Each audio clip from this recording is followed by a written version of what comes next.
need and we shows lot of double man of the match পেল নাজমুল হোসেন শান্তম।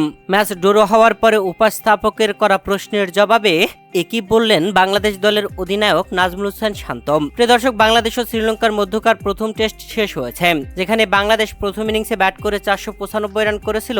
এর জবাবে শ্রীলঙ্কা প্রথম ইনিংসে 485 রান করেছিল। 10 রানের লিড নিয়ে বাংলাদেশ দ্বিতীয় ইনিংসে ব্যাটিং এসে 296 রান টার্গেট দেয় শ্রীলঙ্কাকে। শ্রীলঙ্কাকে জিততে হতো 37 ওভারের মধ্যেই। এই টার্গেটে শ্রীলঙ্কা ব্যাট করতে নেমে পরপর উইকেট হারিয়ে একটু চাপে পড়েছিল। তবে ওভার শেষের দিক আসে, 7 ওভার থাকতেই আলো স্বল্পতার কারণে ম্যাচটি শেষ করে দেওয়া হয় আর ম্যাচটি ড্র হয়ে যায়। এই ম্যাচে বাংলাদেশের হয়ে দারুণ খেলেছেন নাজমুল হোসেন শান্তম। প্রথম ইনিংসে 148 রান করেছিলেন আর দ্বিতীয় ইনিংসে করেছিলেন 125 রান অপরাজিত থেকে। রেকর্ডময় ইনিংস খেলে শান্ত ম্যান অব দ্য ম্যাচের পুরস্কার পেয়েছেন। আর ম্যান অব দ্য ম্যাচের পুরস্কার হিসেবে নাজমুল হোসেন শান্ত পেলেন double man of the match, যেখানে ম্যান অব দ্য ম্যাচের পুরস্কারে 2টা স্পন্সর থাকায় 2বার ম্যান অব দ্য ম্যাচের পুরস্কার নিতে হয়েছে নাজমুল হোসেন শান্তকে।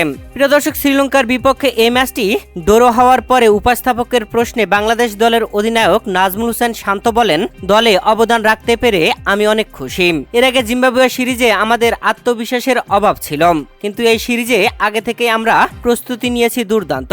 শেষ দিনে একটু আগেই ইনিংস ঘোষণা করার কথা ভেবেছিলাম, কিন্তু বৃষ্টি এসে পড়ায় পরিকল্পনা পরিবর্তন করতে হয়েছে।